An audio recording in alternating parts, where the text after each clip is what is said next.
Merci beaucoup pour votre invitation. L'Église de Réveil de Genève vous salue bien aussi. Et puis j'ai contemplé cette magnifique décoration, fête des moissons. Mais en tout cas, on voit que vous marquez la reconnaissance des produits qui viennent de la terre. Et ça, c'est vraiment important. Bravo en tout cas pour l'effort de décoration. Je profite aussi bien sûr de saluer celles et ceux qui suivent depuis leurs différents lieux. Soyez bénis de la part du Seigneur. Je vais encore prier si vous le voulez bien. Peut-être encore quelques présentations un peu plus de ma personne, mais ça a été tellement bien fait par Gaël. Et puis nous allons traverser ce temps dans la parole du Seigneur. Père, nous te bénissons encore aujourd'hui de pouvoir te célébrer par l'écoute de ta parole qui demande à être mise en pratique. Seigneur, merci pour ta grâce, merci pour ta fidélité, merci parce que tu es notre tendre Père et merci parce que tu nous as précédés dans ces lieux, dans nos vies. Tu es notre Dieu tellement fidèle. Et il est bon, Seigneur, de pouvoir contempler, voir, découvrir ta fidélité dans ta parole et dans le nom de Jésus. Amen. Merci aussi, cher Gaël, de ce que tu m'as présenté. C'est vrai que j'ai fait la plupart de ma vie dans la ville de Bienne, au pied du Jura. Et puis mon épouse vient d'une ville du Jura même, de Delémont. Et je sais que Philippe aussi, ici présent, a de la famille au Jura. Donc nous sommes en famille à Vevey. Je trouve que c'est vraiment très, très intéressant. Que Dieu vous bénisse abondamment. Et puis permettez-moi juste de vous conduire maintenant dans ce temps de prédication que j'ai intitulé de nouvelles choses. Si vous voulez avec moi prendre déjà ce premier passage que nous trouvons dans le prophète Ésaïe au chapitre 48 et la deuxième partie du verset 6 où il y a ce terme qui définit maintenant. Alors ce terme de maintenant a une importance parce que lorsque le Seigneur dit au travers de son prophète à Israël, rebelle malheureusement de par sa rébellion contre l'Éternel. Vous vous souvenez, le Seigneur envoyait tellement de prophètes justement pour avertir Israël de quitter ses idoles parce qu'il est le seul vrai Dieu. Et on voit le cœur du Seigneur qui est en souffrance de voir son peuple qui continue de se rebeller malgré toutes les fois où le Seigneur leur rappelle justement à revenir à lui parce qu'il est ce tendre Père. C'est déjà très interpellant cela. Et ça décrit éventuellement peut-être la rébellion que je peux avoir dans mon cœur. Et il y a ce maintenant qui résonne dans Ésaïe 48. Maintenant, je t'annonce des choses nouvelles ou des nouvelles choses. J'ai regardé dans la parole de Dieu et de nouvelles choses, cette définition-là n'est trouvée que dans Ésaïe 48 au verset 6, la deuxième partie de ce verset 6. Vous le trouvez en nouvelles choses, mot singulier, dans le chapitre 31 de Jérémie, où on parle de la nouvelle alliance, bien sûr, qui est adressée à Israël, qui doit encore rentrer dans cette nouvelle alliance. Continuons de prier et de bénir la nation d'Israël parce que c'est grâce à Israël que le salut est venu. Vous vous souvenez de Jésus qui a adressé à la Samaritaine, le salut vient des Juifs. Et nous sommes bien entendu greffés sur cet olivier franc, c'est une grâce. Mais dans la parole de Dieu, deux nouvelles choses au pluriel est trouvée uniquement dans Ésaïe 48. Alors, moi, je suis interpellé par cela. Le Seigneur, dans la Genèse, au premier chapitre, tout à la fin, lorsqu'il a créé Adam et Ève, et je voudrais vous encourager aujourd'hui parce que quand ils ont été créés, eh bien, le Seigneur a vu au 6e jour que c'était très bon avec la création d'Adam et Ève. Je voudrais vous encourager ce matin pour vous dire que vous faites partie du couronnement de la création. Amen. Parce que l'humanité est quelque chose de très bon. Et depuis le début, le Seigneur a créé quelque chose de très bon. Et là, en Ésaïe 48, le Seigneur annonce de nouvelles choses. Et malheureusement, ce qui a été de très bon a été par le péché corrompu. Et ce qui me touche tellement, c'est de voir la grâce du Seigneur. Alors que nous sommes malheureusement fautifs de par notre désobéissance. Et c'est vrai qu'Adam et Ève n'ont pas vraiment marqué leur amour envers l'Éternel, envers leur Créateur. Pourquoi? Parce qu'ils ont désobéi à ce commandement de ne pas manger de ce fruit défendu. Et l'obéissance ne va-t-elle pas avec l'amour, ou plutôt l'amour ne va-t-il pas avec l'obéissance? Il est important de démontrer lorsque j'aime le Seigneur que l'obéissance va de pair.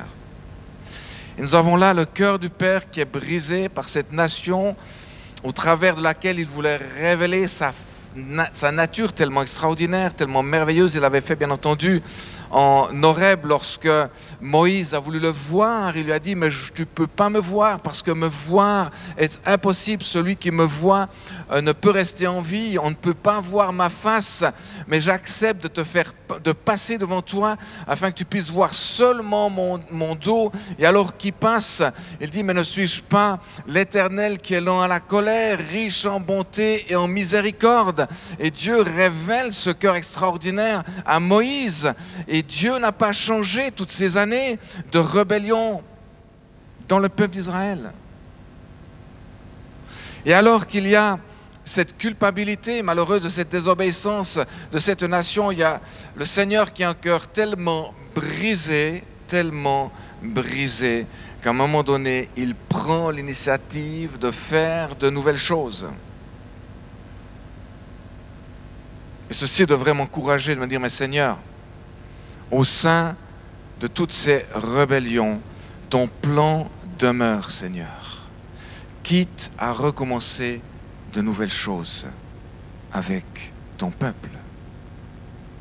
Et cela marque la patience de Dieu, ça marque la bienveillance de Dieu, ça marque aussi dans l'alliance tout ce qu'il a voulu accomplir, il va l'accomplir coûte que coûte. Vous savez à combien de reprises Dieu aurait voulu aussi éliminer ce peuple d'Israël tellement rebelle.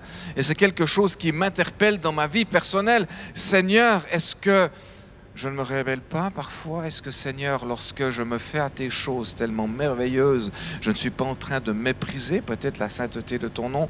Est-ce que Seigneur, quand tu me bénis de telles grâces, de telles bénédictions, nous sommes tous bénis de toute bénédiction spirituelle déjà dans les lieux célestes, est-ce que je me fais à ces choses, Seigneur?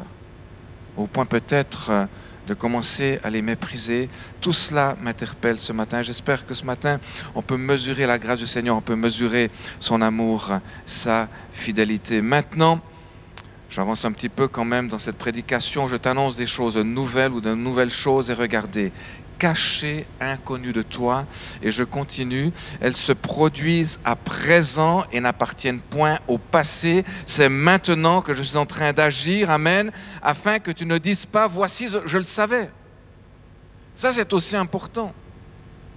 Le Seigneur travaille et révèle des choses cachées afin qu'on ne se dise pas, mais je le savais, je pouvais le deviner, je pouvais le concevoir.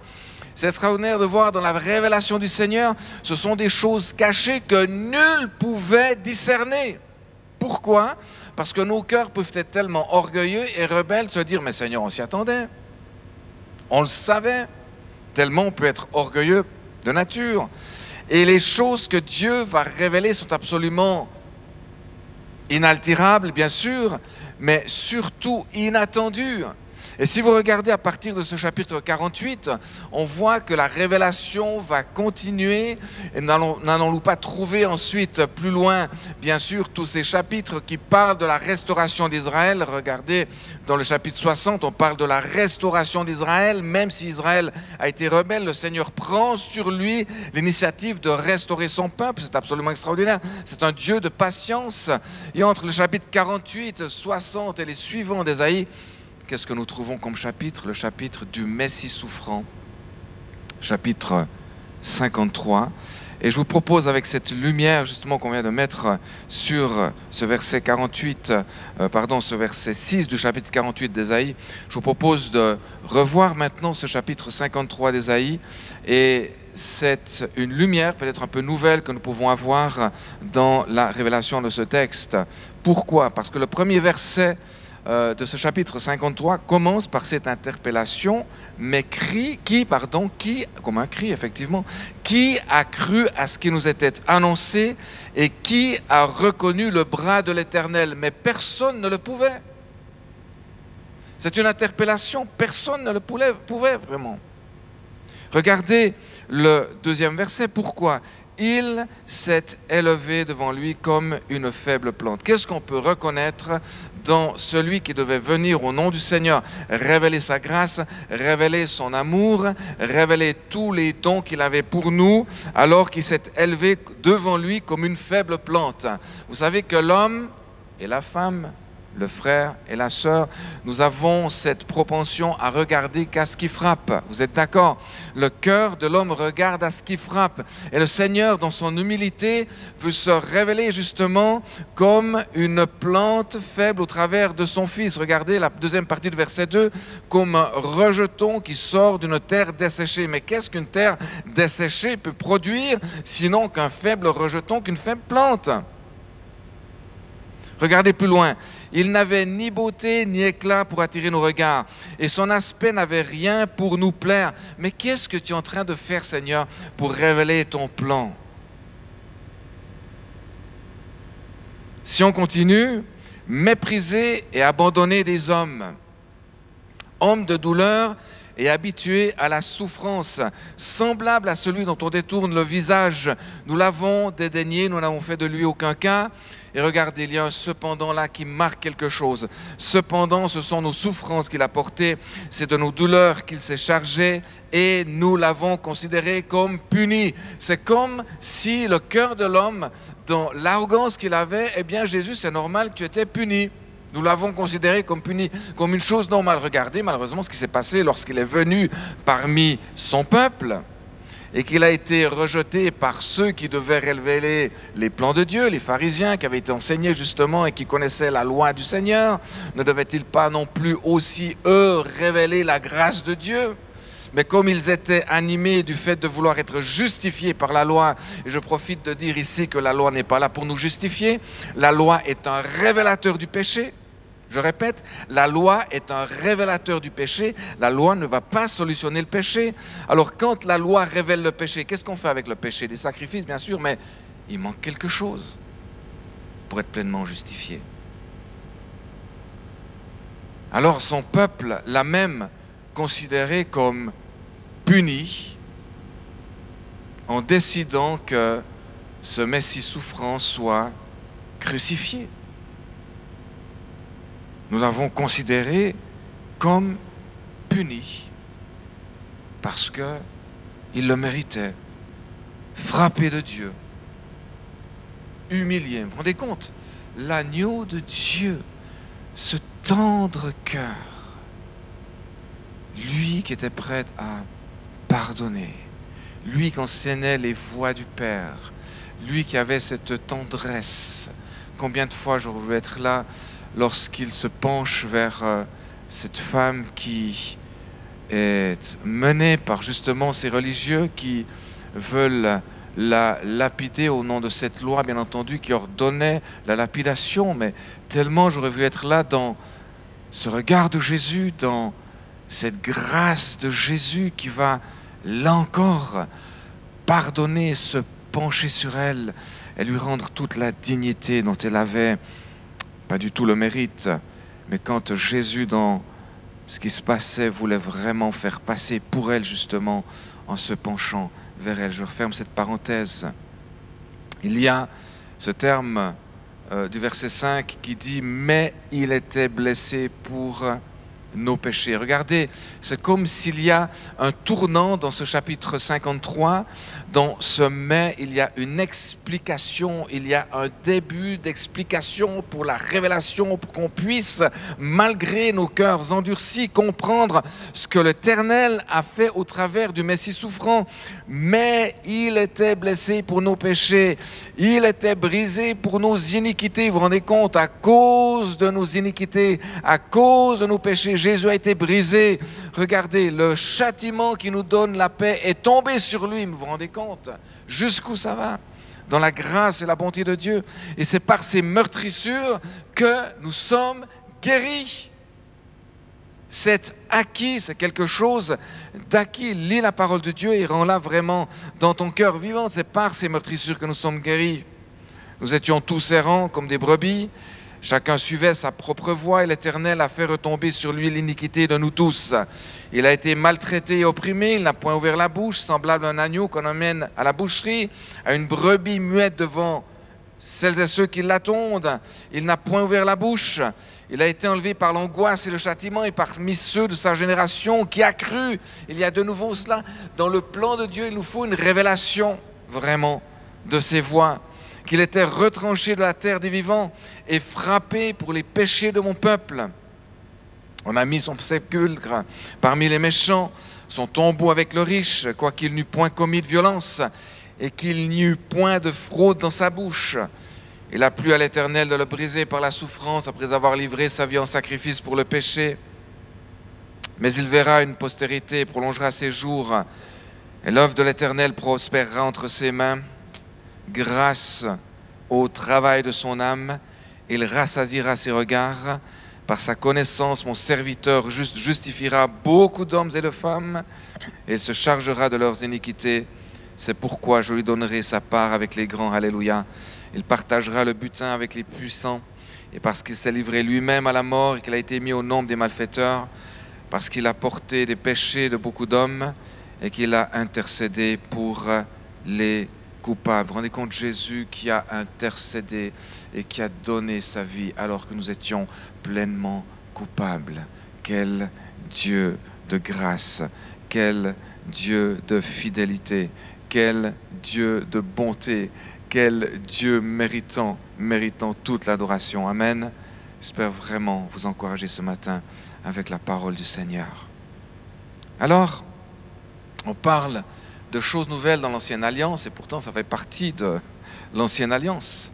Et nous savons que l'Ancienne Alliance nous projette bien entendu dans la Nouvelle Alliance, le Nouveau Testament, et l'Ancienne Alliance prend d'autant plus son sens lorsqu'il est projeté dans la Nouvelle Alliance, et la Nouvelle Alliance prend tout son sens, le Nouveau Testament, lorsqu'elle fait référence bien entendu à l'Ancienne Alliance.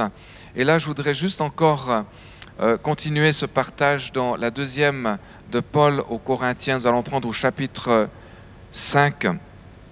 Et bien sûr qu'on ne peut pas éviter de parler de ce passage que vous connaissez dans 2 Corinthiens 5. Et je vous propose de lire ce passage à partir du verset 18 qui note ceci aussi avec une note solennelle. Et tout cela vient de Dieu. Et qu'est-ce qui vient du Seigneur? Eh bien, il y a cette réconciliation qui nous a réconciliés avec lui justement par ce Messie souffrant qui a été annoncé en Ésaïe 53 tout à l'heure.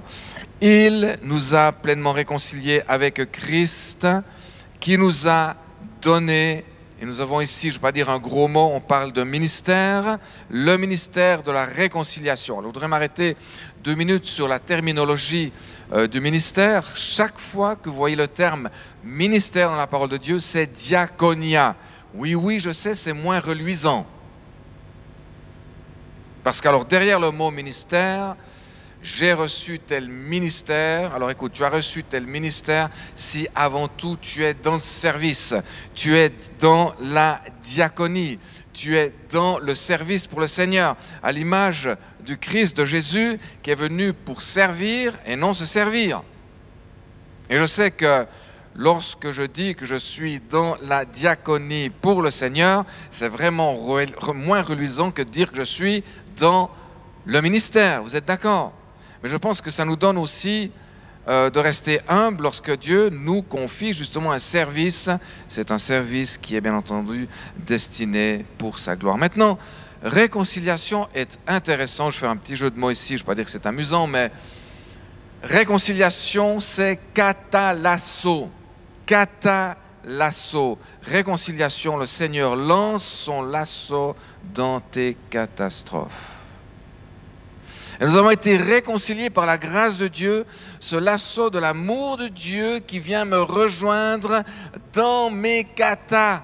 Et ce qui est extraordinaire de voir, c'est que nous aussi, nous sommes appelés à exercer ce ministère de réconciliation dans nos catastrophes, dans nos difficultés. Est-ce que je lance mon lasso, non pas pour lier mon frère ou ma sœur, mais pour le prendre près de moi, pour qu'il puisse se sentir un petit peu moins seul. J'espère que dans l'Église, on se sent un petit peu moins seul. Amen. Parce que nous avons été animés de l'amour du Seigneur pour nous supporter les uns les autres. Je sais, des fois un peu beaucoup, mais c'est une grâce de pouvoir pleinement lancer ces cordages d'amour, amen, qui viennent au secours de mes catastrophes, amen. C'est ça le ministère de réconciliation, n'est-ce pas? Et ce matin, si j'ose dire que tu cherches un ministère, eh bien par définition, par ta nouvelle naissance, par cette nouvelle nature, tu as reçu au moins le ministère, excuse-moi, le service de la réconciliation. Et tu peux là vraiment remercier le Seigneur de dire que j'ai au moins reçu ce service de la réconciliation. Si tu cherches quelque chose dans le Seigneur, c'est bien le service de la réconciliation qui est nécessaire.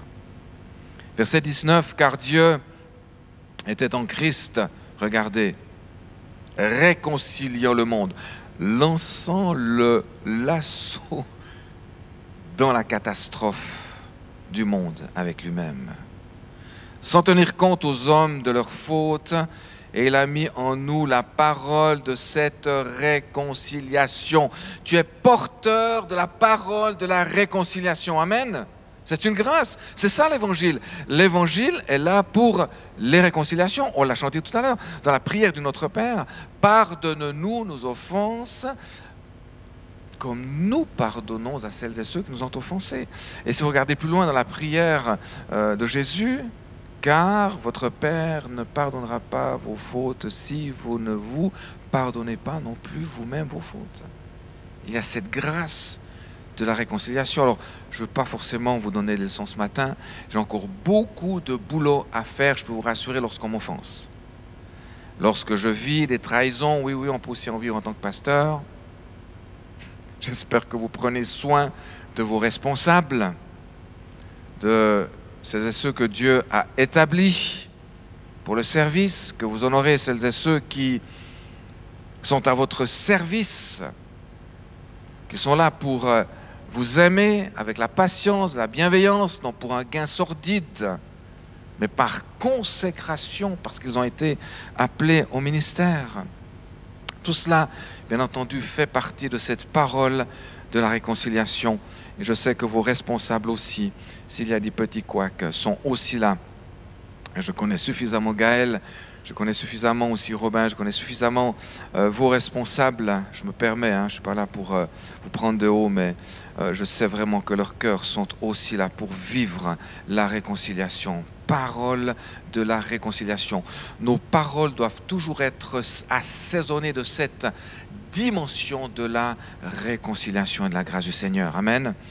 Nous faisons donc fonction d'ambassadeurs pour Christ. Amen. Si nous avons cette parole de réconciliation, nous sommes porteurs de cette grâce d'être des ambassadeurs pour Christ. Un ambassadeur, il n'est jamais dans son pays, il est dans un pays étranger pour représenter justement son pays. Ne représentons-nous pas le royaume de Dieu et la nouvelle Jérusalem qui va bientôt arriver, amen, ici-bas en tant qu'ambassadeurs de Christ.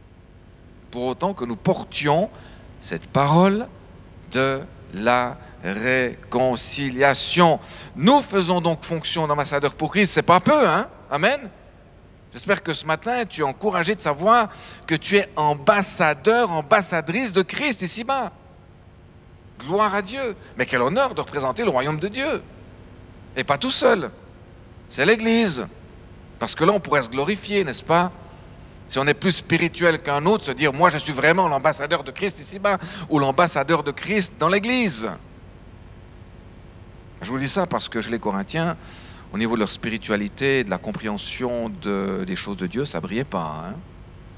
D'ailleurs, je ne sais pas si c'était bien qu'on lise la 3e lettre qu'on n'a pas à ce jour, Parce que pour que Paul s'en prenne à 3 fois au moins pour adresser les Corinthiens qui étaient dans les concours spirituels, dans les super apôtres, c'était à celui qui se glorifiait plus de parler en langue, c'était à celui qui se glorifiait plus d'avoir des paroles de connaissance. Oui, oui, ça peut aussi arriver de se glorifier dans les choses de Dieu, mais c'est une catastrophe. Et là, on a besoin du lasso de la réconciliation pour essayer un petit peu de remettre tout cela. Et je pense que ce que Paul a écrit aux Corinthiens, c'était vraiment pour les amener à cette réalité d'arrêter de s'enorgueillir avec les choses de Dieu. Parce qu'avec les choses de Dieu, il ne faut pas s'enorgueillir. Qu'as-tu que tu n'aies reçu, même que Paul dit, afin que tu ne te glorifies pas?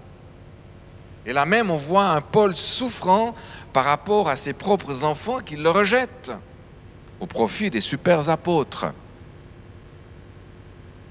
Ça ne brillait pas peut-être lorsqu'on voyait Paul arriver.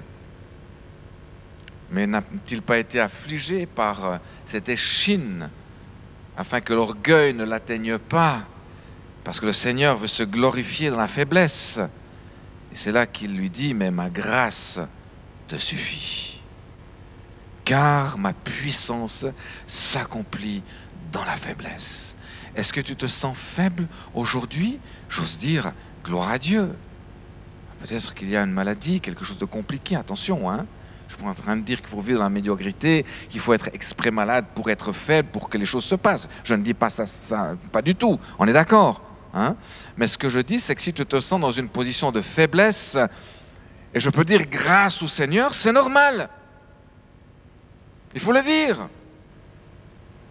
On n'est pas des adeptes de l'évangile de la prospérité où ça doit toujours péter, il faut y aller, c'est super, on met le sourire de fonction pour montrer que tout va bien, vive la vie, amen, gloire à Dieu. Non, non, attends.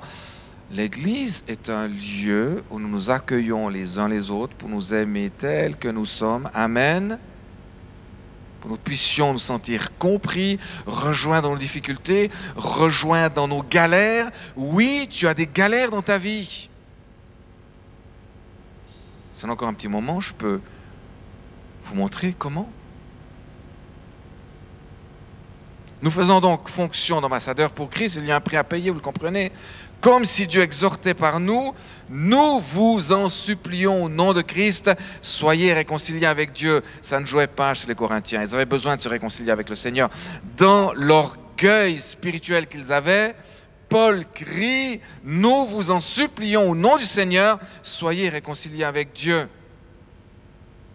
Et alors, vous pourrez être aussi réconciliés entre vous. Regardez, le verset 21 qui termine ce chapitre est un condensé, on peut dire, du chapitre 53. Ça fait directement écho avec le chapitre 53 qu'on a lu tout à l'heure. Celui qui n'a pas connu le péché, il l'a fait devenir péché pour nous. Non, mais vous vous rendez compte ce qui est écrit là? Dieu qui ne supporte pas le péché. Dieu qui ne supporte pas la rébellion. Il a mis sur son Fils qu'il devienne péché. Il l'a fait devenir péché pour nous, afin que nous devenions en lui justice de Dieu. La réconciliation du Fils à la croix, afin que nous devenions justice de Dieu en lui et grâce à Christ. Il n'y a pas d'autre chemin. Je suis le chemin, la vérité et la vie. Amen. Je suis le chemin, la vérité et la vie. La vérité n'est pas un concept qu'on peut défendre. C'est là que tous les arguments viennent. Non, non. La vérité est une personne, c'est Jésus. Amen. Le chemin, la voie n'est pas un concept. Le chemin, la voie est une personne, c'est Jésus. Amen. La vérité n'est pas un concept, c'est pas quelque chose qu'on peut défendre. C'est une personne. Amen. Je suis le chemin, la vérité, la vie. Le chemin où il n'y a plus de chemin. La vérité où il y a eu le mensonge dans ta vie. Amen. Et la vie où la mort a voulu frapper. Parce qu'en Christ, tu es vraiment attaché à la résurrection et la vie. C'était volontaire que je ne lise pas ce fameux verset 17, en tout premier, que nous connaissons bien et qui malheureusement n'est pas très reluisant, faut-il le dire, dans nos traductions. Et si vous le permettez, si on a encore un petit moment, ça va Gaël, au niveau du temps? Ça va? Ce serait bien qu'on puisse le voir encore, ce verset 17. Regardez, il est dit, si quelqu'un, rajoutez ainsi, par conséquent, je ne sais pas pourquoi est-ce que la seconde ne le met pas, si par conséquent, si ainsi, quelqu'un, il n'y a pas le verbe être, on le rajoute parce que c'est un attribut, si quelqu'un en Christ. C'est tellement fort. Quand vous le voyez en grec, je ne vais pas forcément être trop technique ce matin, mais c'est tellement fort de voir. Si ainsi quelqu'un quiconque en Christ. C'est tellement puissant, la simplicité de la traduction, ou plutôt la simplicité de la syntaxe du grec, qui rend les choses tellement directes. Si ainsi quelqu'un en Christ, c'est une position. Et Christ, là, est un attribut du sujet. Alors, quand j'ai découvert cela, Christ comme attribut du sujet, c'est comme si Christ dépendait du sujet. Encore là, on retrouve l'humilité du Seigneur. Christ, attribut du sujet que nous sommes, pour pleinement nous sauver, parce qu'il veut t'attribuer la vie éternelle. Parce qu'il veut t'attribuer l'héritage de choses nouvelles. Gloire à Dieu. Si ainsi quelqu'un en Christ, on rajoute le verbe être, il est une nouvelle créature, il est une nouvelle création, et ce terme veut dire que c'est quelque chose qui est marqué par une autorité établie et donnée par Dieu. Tu es une nouvelle création en Christ avec une autorité établie de la part de l'Éternel. Amen. Ta vie est scellée par l'autorité de Dieu. Tu as autorité désormais sur le péché. Tu as autorité désormais sur les circonstances de ta vie, bien que c'est Dieu, bien entendu, qui les contrôle, mais tu es marqué de l'autorité du Père sur ta vie. Et ça, tu dois le rappeler face à l'ennemi. Tu es une nouvelle créature, donc tu as l'autorité du Père dans cette nouvelle création. D'ailleurs, rien que de dire que tu es une nouvelle création, ça fait autorité, cela. Parce que Dieu t'a créé en nouvelle création. Et si c'est une création de Dieu, il y a l'autorité de Dieu sur ta vie. C'est important que tu t'en souviennes. Ne te laisse pas avoir par les mensonges du diable qui voudrait diminuer, se moquer de toi parce que tu es une nouvelle créature de Dieu. Alors oui, il a malheureusement cette audace-là de se moquer de toi parce qu'il sait très bien que tu as l'autorité de Dieu sur ta vie. Mais rappelle-toi ces choses. Donc il est une nouvelle création. Choses anciennes sont passées. C'est intéressant de voir que le terme ancienne, c'est archaïos. D'où les choses archaïques. Alors c'est vrai que ça fait un petit peu vieillot, mais quand on décompose ce terme d'archaïque, arché, on peut le traduire aussi comme commandement, comme autorité là. Et tout ce qui est archaïque finalement, même dans les inventions, ont une certaine autorité. Je prends simplement une roue. La roue, dès qu'elle a été inventée, la roue, on a repris ce modèle de roue pour l'améliorer, pour connaître la roue d'aujourd'hui. Tout ce qui est archaïque, tout ce qui vient en premier en général, marque une autorité. En plus, le verbe là, il est au singulier. Donc, les choses archaïques, les choses qui ont fait autorité sur ta vie sont passées. Tu prends ce paquet, vu que c'est au singulier, le verbe est au singulier, donc les choses anciennes est définitivement passé. Ce paquet-là, il est définitivement passé. Le verbe est un aoriste, donc c'est un passé simple. C'est une fois pour toutes ces choses qui faisaient qui faisaient sans Christ. Autorité dans ta vie, le péché, la rébellion, ce qui te séparait de Dieu, les manquements, tout ce que tu peux imaginer, ces choses sont définitivement passées. C'est un point dans le passé, on n'en parle plus et nous savons que le diable essaye justement dans sa rébellion de te rappeler ces choses. Si tu versais de la parole de Dieu pour lui montrer que ces choses anciennes qui certes faisaient sans le Seigneur autorité dans ta vie comme le péché sont définitivement passées, on n'en parle plus. Amen. J'ai besoin d'entendre cela. Parce que le diable est là pour te rappeler tes vieux péchés. Mais c'est un problème parce que le Seigneur les a mis au fond de la mer. Il ne s'en souvient même plus, le Seigneur. Amen. C'est ça qui est extraordinaire. Dieu a une mémoire courte pour tes péchés pardonnés. Et ça, j'ai besoin aussi de l'entendre. Le diable, pas du tout. Choses anciennes, choses archaïques qui faisaient autorité avant que tu connaisses le Seigneur sont passées. Et puis il y a la fin de ce verset extraordinaire. Voici, regarde ceci, vois ceci, considère ceci dans ce voici. Vous avez dans vos traductions toutes choses. C'est un petit peu poussé, c'est plutôt de nouvelles choses. Et là, le verbe est aussi au présent. De nouvelles choses. Écho avec la nouvelle, avec l'ancienne alliance qu'on trouvait dans l'Ancien Testament. Je ferai de nouvelles choses. Et ce transport depuis Ésaïe 53, nous le retrouvons dans 2 Corinthiens 5, de nouvelles choses. Et on les connaît. Parce que depuis Christ est venu, ce Messie souffrant dans Ésaïe 53 est venu. Dieu a tenu parole. Je dirais que Dieu a même tenu le coup malgré la rébellion d'Israël, malheureusement. Il a envoyé son Fils, et encore là, on pourrait revenir tout ce qui s'est passé sur la vie terrestre de Jésus. Il a des choses absolument étonnantes. Je ne vais pas revenir parce qu'on pourrait en parler encore beaucoup plus longtemps. J'aurais dû encore ce matin. Mais 2 nouvelles choses. Et je mets volontairement le verbe au présent. C'est une faute de français pour nous parce que ça n'existe pas d'avoir un sujet au pluriel conjugué avec un verbe au présent. 2 nouvelles choses, pas sont devenues nouvelles. C'est comme s'il y avait un point là. De nouvelles choses, enfin, 2 nouvelles choses, ou plutôt les choses nouvelles, ou plutôt toutes choses, ou plutôt les choses sont devenues nouvelles. Il y a un point final.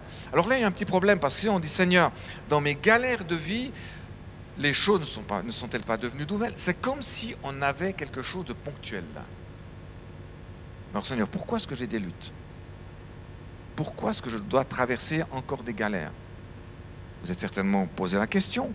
Toutes choses sont devenues nouvelles. C'est comme si c'était un point. Elles sont acquises. Pourquoi est-ce que j'ai encore des problèmes? Pourquoi est-ce que j'ai encore des mauvaises pensées? Pourquoi est-ce que j'ai encore d'éventuels liens d'âme? Pourquoi est-ce que j'ai encore des choses qui doivent être réglées avec le Seigneur? Comment ça se fait que depuis ma nouvelle naissance, je ne suis pas au bénéfice de ces nouvelles choses qui normalement devraient arriver? Parce que malheureusement, le texte traduit d'une manière, je ne vais pas dire abusive, mais pas exacte. Vous êtes posé ces questions? Est-ce que je suis le seul? Moi, j'aimerais vous dire que dès que je me suis donné au Seigneur, les choses allaient encore plus mal. Pourtant, j'appartenais au Seigneur. Avant, dans ma vie de péché, mais alors aucun problème. Hein. Je me sentais bien, vivre la vie, j'y allais, etc. Et tout. Je me donne au Seigneur. Qu'est-ce qu'on va dire? 2-3 ans après, les choses commençaient vraiment à sortir. Les scories commençaient à sortir. Et je commençais à avoir des luttes intérieures, les amis. Et si vous avez des luttes intérieures, c'est bon signe. Hein. C'est parce que vous avez vraiment la nature de Christ en vous. Mais j'allais pas bien à des moments. Mais je me disais, mais qu'est-ce qui se passe, Seigneur? Pourtant, je me rappelle, je l'écrivais, j'étais du temps justement étudiant à Libetto, au-dessus d'Orvin, comme Gaël aussi a suivi ses études d'Ibetto. À l'époque, c'est là d'ailleurs qu'on s'est connus, tu l'as dit tout à l'heure. Hein. Mais j'étais en pleine étude, je me disais, Seigneur, ça va plus. Il y a un truc qui ne joue pas dans ma vie. Pourquoi est-ce que je me sens comme ça? J'ai l'impression d'avoir des ciels d'airain sur ma tête. Mais qu'est-ce qui se passe, Seigneur? Avant ma conversion, jamais. Hein. C'était la vraie vie, comme on dit. Hein. Tranquille. Hein. Je péchais volontairement. Enfin, voilà, je veux dire, aucun souci. Hein. Vous savez vraiment où j'allais. Hein. On est d'accord que la destinée n'est pas non plus glorieuse, là. Hein. Tu te donnes au Seigneur, les choses vont encore plus mal. Qu'est-ce qui se passe? Parce que le Seigneur veut t'apprendre à marcher avec lui, à découvrir au fur et à mesure ce paquet de nouvelles choses, mais gentiment que tu vas le déballer. Parce que malheureusement, avec notre orgueil, si on recevait le paquet entier dès le début, j'aime mieux vous dire qu'on se ferait aux choses de Dieu, puis qu'on oublierait vite les bénédictions de l'Éternel. Alors je ne dis pas qu'il faut obligatoirement la souffrance dans nos vies, mais je pense que la souffrance fait partie effectivement du programme de notre marche avec le Seigneur. D'ailleurs, Jésus, dans Hébreux, n'a-t-il pas appris l'obéissance par les choses qu'il a souffertes? Le Fils de Dieu. Donc je dois aussi apprendre à marcher malgré les difficultés dans la souffrance. Et c'est exactement ce que ces choses nouvelles veulent nous dire.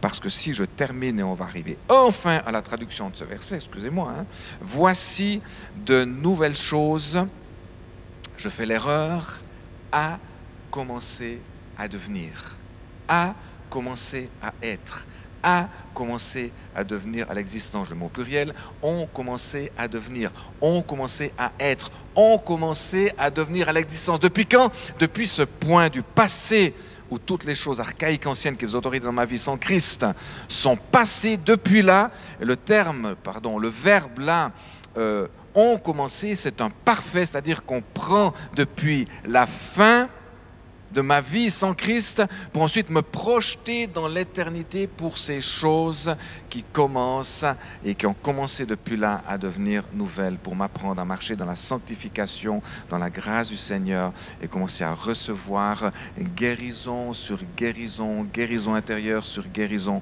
pour autant que je marche dans la grâce du Seigneur dans cette dimension de réconciliation, non seulement avec le Seigneur, mais avec mes frères et sœurs. Le contexte de la parole de Dieu vient de nous l'enseigner. Amen.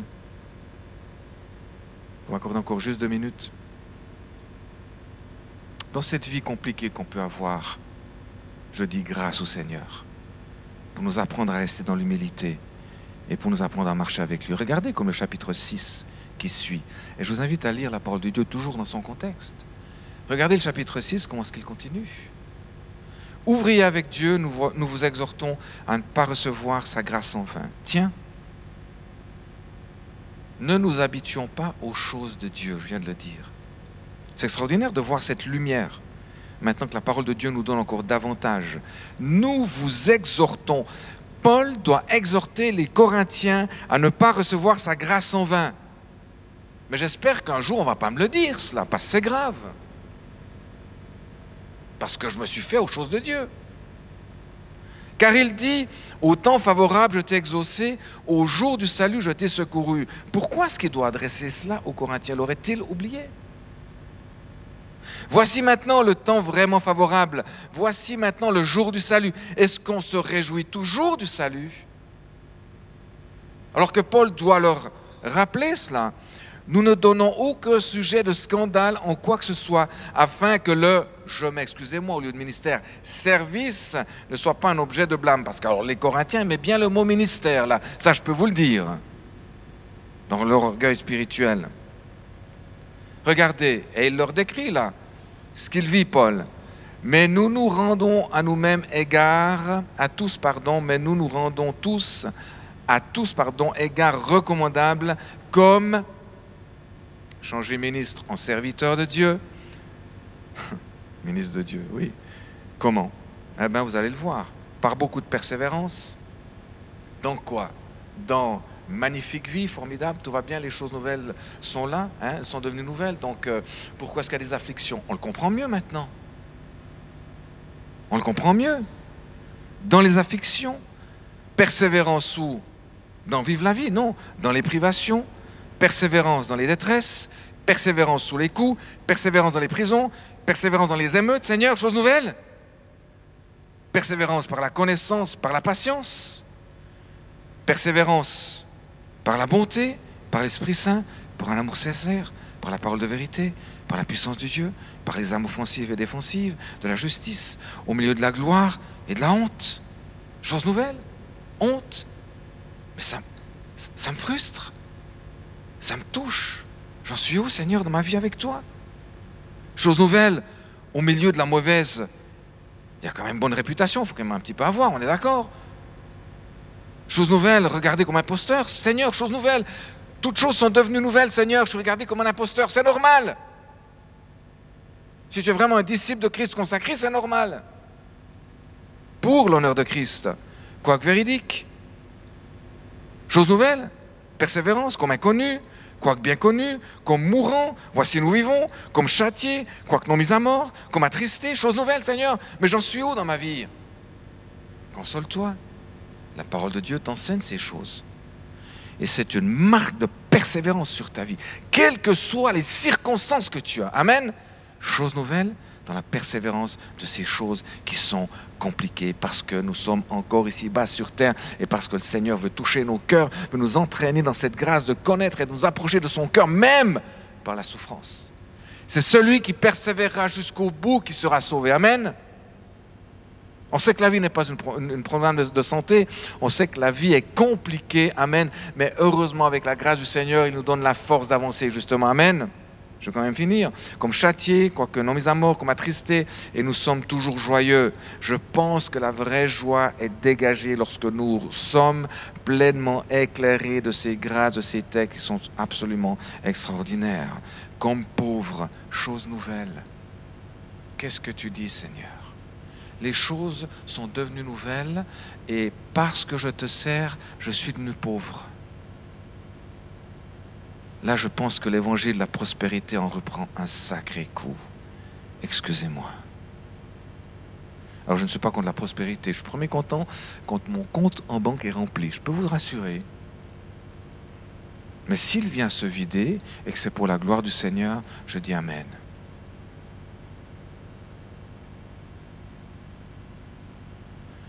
Comme pauvres, et nous nous enrichissons plusieurs. Rendez compte la consécration de Paul. Comme n'est en rien, et nous possédons tout. Regardez, notre bouche s'est ouverte pour vous, notre cœur s'est montré large. Vous n'êtes pas allés trop dedans de nous. Ça veut dire qu'eux étaient vraiment très étriqués dans leur cœur. Mais c'est en vous-même que vous êtes à l'étroit, je viens de le dire. En contrepartie, je vous parle comme à mes enfants. Montrez-vous large aussi.